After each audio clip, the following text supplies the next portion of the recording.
அபுதாபியில் பதுங்கியிருந்த பாதாள உலக பிரபலங்கள் 2 பேர் அதிரடியாக இலங்கைக்கு இழுத்து வரப்பட்ட சம்பவம்.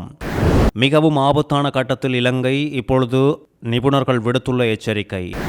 2029 ஜனாதிபதி நாமல் ராஜபக்சதான். இதுவரையில் சிறந்த ஜனாதிபதி மஹிந்த ராஜபக்சதான் என்று கொந்தளித்தார் அர்ச்சுனா. மருந்து சாப்பிட்ட இரவே உயிரிழந்த பெண் வைத்தியசாலையின் மேல் குற்றச்சாட்டு. நடந்தது என்ன? சாதாரணதர பரீட்சை பெறுபவர்கள் குறித்து வெளியான முக்கிய அறிவிப்பு. வவுனியா நீதிமன்ற உத்தியோகத்தர் உட்பட 3 பேர் விளக்கமறியலில் என்ன செய்தார்கள் தெரியுமா? வெளியாகிய பின்னணி. ஒழுங்கமைக்கப்பட்ட குற்றங்கள் மற்றும் போதைப்பொருள் கடத்தல்களோடு தொடர்புடைய முக்கிய பாதாள உலகக்குழு உறுப்பினர்கள் 2 பேர் ஐக்கிய அரபு அமீரகத்திலிருந்து நேற்று இரவு இலங்கைக்கு நாடு கடத்தப்பட்டு கைது செய்யப்பட்டுள்ள சம்பவம் பாதாள உலக கைதுகளில் முக்கிய இடத்தை பிடித்துள்ளது. கைது செய்யப்பட்டவர்களில் பிரபல பாதாள உலகக்குழு உறுப்பினரான மோதர நிபுண என்பவரின் சகோதரரான மோதர சத்துர மற்றும் ப்ளூ மெண்டல் சங்கா ஆகியோர் அடங்குவதாக பாதுகாப்பு தரப்பு தகவல்கள் வெளியாகியுள்ளது. பல குற்ற செயல்களோடு தொடர்பு கருதப்படும் இவர்கள் 2 பேரும் சட்ட அமுலாக்க பிரிவினரிடமிருந்து தப்பித்துக் கொண்டு அபுதாபியில் மறைந்து வாழ்ந்து வந்ததாக விசாரணைகளில் அம்பலமாகியுள்ளதோடு மத்திய கிழக்கில் நிலவும் பதற்றமான சூழ்நிலையின் மத்தியில் ஈரான் மேற்கொண்ட தாக்குதல்களில் பயன்படுத்தப்பட்டதாக கூறப்படும் ட்ரோன் விமானங்கள் மற்றும் ஏவுகணைகள் குறித்த புகைப்படங்கள் காணொளிகளை தங்கள் கைபேசிகளில் வைத்திருந்த குற்றச்சாட்டில் அபுதாபி பாதுகாப்பு பிரிவினரால் அண்மையில் இலங்கையை சேர்ந்த இந்த 2 பேரும் கைது செய்யப்பட்டு சிறையில் அடைக்கப்பட்டிருந்ததும் தெரிய வந்துள்ளது.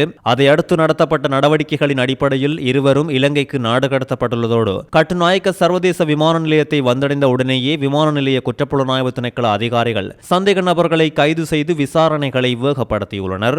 மோதர சத்துரு என்பவரிடம் விரிவான வாக்குமூலம் பதிவு செய்யப்பட்டதை அடுத்து மேலதிக விசாரணைகளுக்காக அவர் கொழும்பு நாரகன்பட்டியவில் உள்ள மத்திய குற்றப்புலனாய்வு பணியகத்துக்கு அழைத்து செல்லப்பட்டுள்ளார். மற்ற சந்தேக நபரான ப்ளூ மெண்டல் சங்கா விமான நிலைய CID அதிகாரிகளின் காவலில் தொடர்ந்து விசாரணைக்கு உட்படுத்தப்பட்டு வருவதோடு அவரது வாக்குமூலங்களும் பதிவு செய்யப்பட்டு வருகின்றதும் குறிப்பிடத்தக்கது. நாடாளுமன்ற உறுப்பினர் நாமல் ராஜபக்ச தனது சிங்கள இனத்தின் மீது உண்மையான பற்று கொண்டுள்ளார் என்றும் அவ்வாறு தன் இனத்தை நேசிக்கும் ஒருவராலேயே ஏனைய இனங்களையும் ஆதரிக்க முடியும் என்றும் யாழ் மாவட்ட நாடாளுமன்ற உறுப்பினர் அர்ச்சுனா ராமநாதன் கூறிய கருத்து பரபரப்பாக மாறியுள்ளது.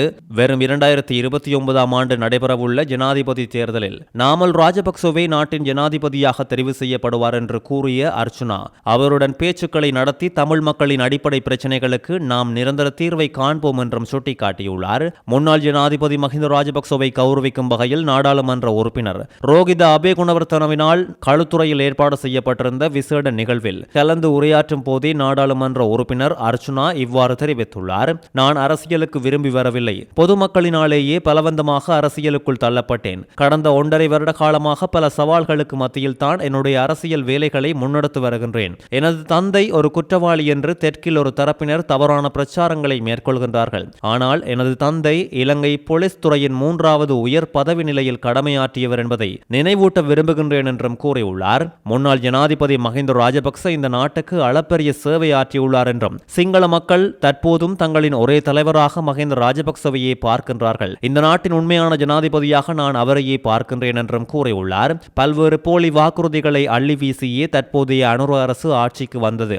ஆனால் இன்று வரை அவர்கள் எந்தவொரு வாக்குறுதியையும் நிறைவேற்றவில்லை. தற்போதைய ஜனாதிபதி போலியான வாக்குறுதிகளை வழங்கி ஒட்டுமொத்த நாட்டு மக்களையும் ஏமாற்றியுள்ளார் என்று கூறிய அர்ச்சுனா MP அவர் நாட்டு மக்களுக்கு உண்மைகளை கூற வேண்டும், முதலில் தனது மனைவி யார் என்பதை கூற வேண்டும் என்றும் கூறியுள்ளார். புலம்பெயர் தமிழ் அமைப்புகள் இந்த அனுர அரசை நம்பி ஆரம்பத்தில் பல பண உதவிகளை வழங்கியிருந்தது.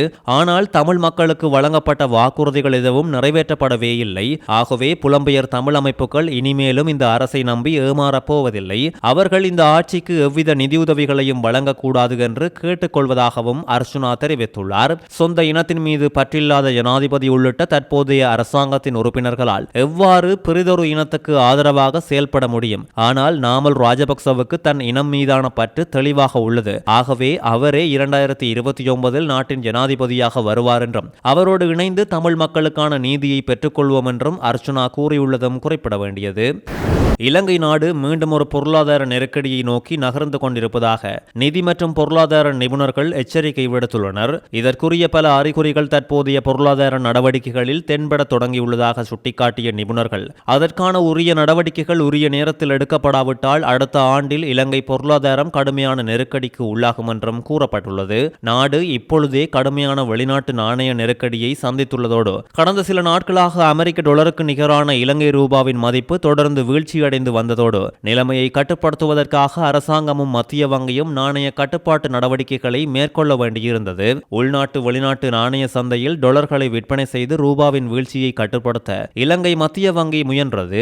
ஆனால் அது ஒரு நிலையான தீர்வு இல்லை என்று நிபுணர்கள் தெரிவித்துள்ளனர். இலங்கை கடந்த 2022ஆம் ஆண்டில் வரலாற்றின் மிக மோசமான பொருளாதார நெருக்கடியை எதிர்கொண்டது. இருந்தபோதிலும் அதிலிருந்து சரியான பாடங்களை கற்றுக்கொண்டு நிலையான வெளிநாட்டு நாணய வருமான வழிகளை அதிகரிக்கும் உத்திகளுக்கு இன்னும் மாறவில்லை என அவர்கள் குற்றம் சாட்டியுள்ளனர். ஆஸ்துமா நோய்க்காக கண்டி பேராதனை போதனா வைத்தியசாலையில் சிகிச்சை பெற்று வீடு திரும்பிய 59 வயதுடைய பெண்ணொருவர் ஒவ்வாமையுடைய மருந்தை உட்கொண்டதால் உயிரிழந்துள்ளதாக கூறப்படும் சம்பவம் கண்டி ஜட்டினுவர பகுதியில் பெரும் அதிர்வலைகளை உண்டாக்கியுள்ளது. ஜட்டினுவர பகுதியைச் சேர்ந்த நந்தினி கலன்சூரிய என்ற பெண்ணே இவ்வாறு உயிரிழந்துள்ளார். இவர் கடந்த 20 வருடங்களுக்கு மேலாக ஆஸ்துமா நோய்க்காக பேராதனை வைத்தியசாலையில் சிகிச்சை பெற்று வந்துள்ளதும் குறிப்பிட வேண்டியது.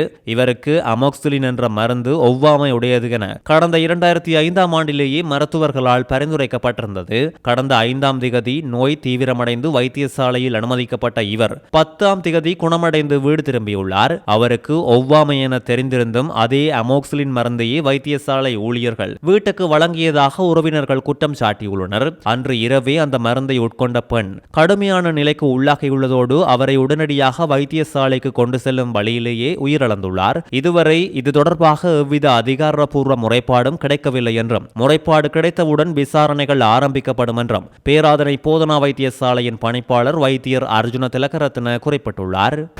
மட்டக்களப்பு காத்தான்குடி பிரதான வீதியில் நாவற்குடா பகுதியில் வீதியின் குறுக்கே உள்ள வடிகானுக்குள் சிக்கிய நபரொருவர் சுமார் 2 மணித்தியால போராட்டத்தினை அடுத்து தீயணைப்பு படையினரால் பாதுகாப்பாக மீட்கப்பட்டுள்ள சம்பவம் அந்த பகுதியில் பரபரப்பை உண்டாக்கியுள்ளது. நாவற்குடா கத்தாராம பிள்ளையார் கோவிலுக்கு பக்கத்தில் பிரதான வீதி வடிகானுக்குள் நேற்று மாலை நபரொருவர் நுழைந்துள்ளதாகவும் அவர் நீண்ட நேரமாகியும் வெளியில் வராததால் அதிர்ச்சியடைந்த பொதுமக்கள் காத்தான்குடி போலீசாருக்கும் தீயணைப்பு படையினருக்கும் தகவல் கொடுத்துள்ளனர். சம்பவ இடத்துக்கு விரைந்து வந்த மட்டக்களப்பு மாநகர சபை தீயணைப்பு படையினரும் போலீசாரும் சேர்ந்து மீட்பு பணியில் ஈடுபட்டதோடு 2 மணி நேர போராட்டத்துக்கு பின் இரவு 7:30 மணியளவில் குறித்த நபர் பாதுகாப்பாக மீட்கப்பட்டுள்ளார். மீட்கப்பட்டவர் அந்த பகுதியை சேர்ந்தவர் என்றும் நேற்று முன்தினமே சிறையில் இருந்து விடுதலையானவர் என்றும் ஆரம்பகட்ட விசாரணைகளில் தெரிய வந்துள்ளது.